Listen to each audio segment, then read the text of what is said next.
নমস্কাৰ মই পৰেশ মালাকাৰে প্ৰাসংগিক প্ৰশ্নলৈ আপোনালোকক আদৰণি জনাইছো। এতিয়া মুখ্যমন্ত্ৰী হিমন্ত বিশ্ব শৰ্মাই পদত্যাগ কৰিবনে?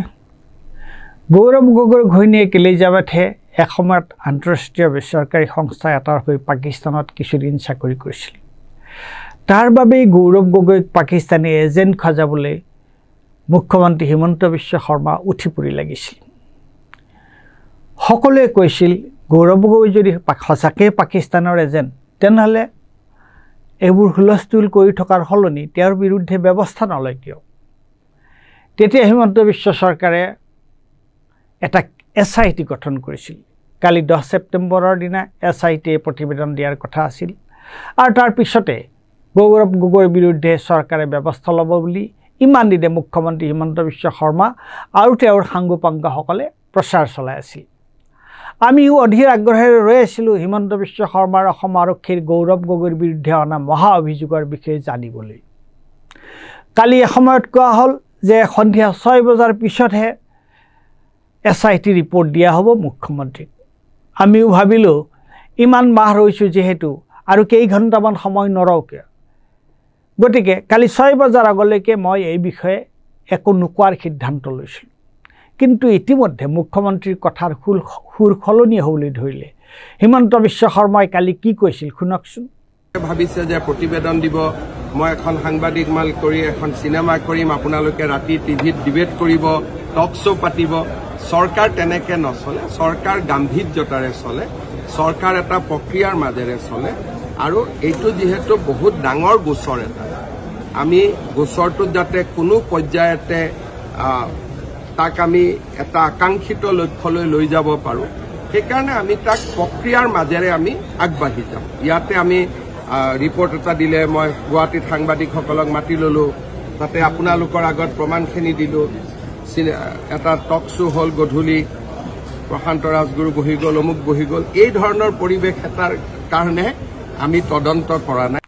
এতিয়া যে আপুনি কৈছে SITৰ প্ৰতিবেদনত কিবা আপত্তিজনক কথা থাকিলেহে তাক বিচাৰ কৰি চৰকাৰে ব্যৱস্থা গ্ৰহণ কৰিব বুলি, আৰু একো নাপালে এই অনুসন্ধানটো ইয়াতেই বন্ধ কৰা হ'ব বুলি, তাৰ আগতে আপুনি কি কৈছিল আৰু কি কৈছে শুনক। The SIT has not sought any extension. যদি extension খুজিলেহেঁতেন file would have come to me. So they have not sought any extension. 10 September is the last date. So my PPS will be able to tell you whether they have sought my time or not. So normally I see my interview for tomorrow at night only. SITৰ সময়সীমা আছিল 10 September. আৰু তেওঁলোকে মোৰ পৰা কোনো extension বিচৰা নাই যে আমাৰ কাম ৰখি গৈছে আৰু আমাক 15 দিন দিয়ক, 1 মাহ দিয়ক। যদি এক্সটেনশ্যন বিচৰা নাই তেতিয়াহ'লে কালিতো ৰিপৰ্ট দিব লাগে। গতিকে মোৰ অফিচে আপোনালোকক ক'ব পাৰিব কালি মোৰ পৰা সময় SITয়ে লৈছে নে নাই লোৱা। কালি নিয়মতেতো আহি মোক দিব লাগে প্ৰতিবেদন। I have to read the report.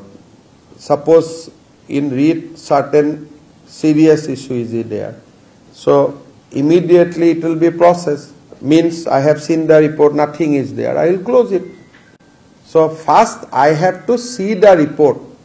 Before looking at it, if I make some comment, it will be biased. So tomorrow let the report be come to me if they have sought my time, or if they have not sought my time, then at 6 PM I will ask my office what happened. They will tell me. So after that I will read the report. Then after reading the report, if I think it is very serious, I might have to talk to Prime Minister, I might have to talk to Home Minister, or if not serious, then there will be different procedure. এইবোৰ কথা আগতে নকলে কিয়? আপুনি দেখোন নিজেই talk show কৰিবলৈ কয়, আৰু আপোনাৰ পদত্যাগৰ কি হ'ল? ৰাজনীতি ত্যাগ কৰাৰ কি হ'ল? মইতো কোনো না মই একেবাৰে ৰিজাইন দি দিম যদি মই এটা কথাও মিছা কৈছোঁ। এটা কথাও যদি মিছা কথা কৈছোঁ জীৱনত ৰাজনীতিয়ে নকৰোঁ। মই ক'লো নহয় যদি এটা কথাও মই মিছা কৈছোঁ জীৱনত হিমন্ত বিশ্ব শৰ্মাই ৰাজনীতিয়ে নকৰে। ইয়াতকৈতো আৰু একো নালাগে। আৰু যদি একদম বেছি কৈ যায় মই এনেকুৱা প্ৰতিজ্ঞা কৰি দিম যে মই ঘৰতে নাযাওঁ। যদি মই এটাও কথা মিছা কৈছোঁ জীৱনত মোৰ ঘৰতে মই নুঠিম। এতিয়া আমি কি কৰিম? অসমৰ মুখ্যমন্ত্ৰী হিমন্ত বিশ্ব শৰ্মাই যে প্ৰায়ে এনেধৰণৰ কথা কয় সেইটো আমি দেখি আহিছোঁ। কিন্তু আমি কি কৰিম?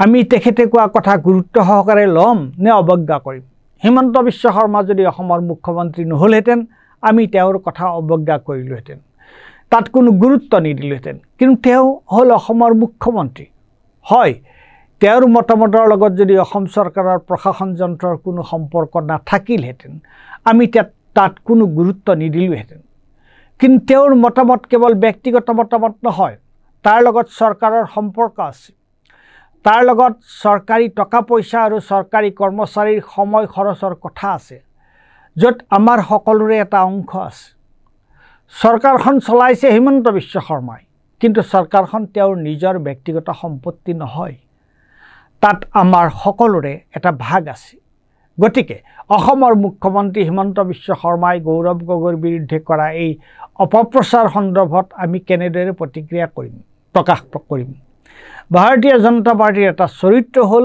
সঁচাক মিছা আৰু মিছাক সঁচা কৰা তেওঁলোকে মিছা কথা ক'বলৈ অপপ্ৰচাৰ চলাবলৈ এক বিন্দু কুণ্ঠাবোধ নকৰে আমাৰ সমস্যা হৈছে তেওঁলোকে দুনিয়াৰ মিছা কথাবোৰ ক'ব দুনিয়াৰ অপপ্ৰচাৰ চলাব আৰু আমি সেই বিষয়ে প্ৰতিক্ৰিয়া প্ৰকাশ কৰি থাকিম প্ৰতিক্ৰিয়া প্ৰকাশ নকৰিলেও তেওঁলোকে লাই পাই যাব আৰু এটা কথা আমি লক্ষ্য কৰিছোঁ তেওঁলোকে কি কৰে তেওঁলোকৰ নেতা এজনে গোকাত মিছা কথা এটা কয় তাৰ পিছত তেওঁলোকৰ সমৰ্থকসকলে তাকে লৈ ৰাউচি জুৰে যেতিয়া কথাটো মিছা বুলি প্ৰমাণিত হয় তেতিয়াও কিন্তু তেওঁলোকে তাক লৈ কোনো অনুশোচনা নকৰে কেৱল কেইদিনমান তাপ মাৰি থাকে ই আচলতে কি বুজায় ই এইটোকে বুজায় যে তেওঁলোকৰ কোনো আত্মসন্মান আৰু আত্মমৰ্যাদা নাই তেওঁলোকৰ নেতাবোৰৰ হাতৰ পুতলা মাথো কিন্তু এনে অপপ্ৰচাৰ আৰু মিথ্যাচাৰৰ প্ৰতি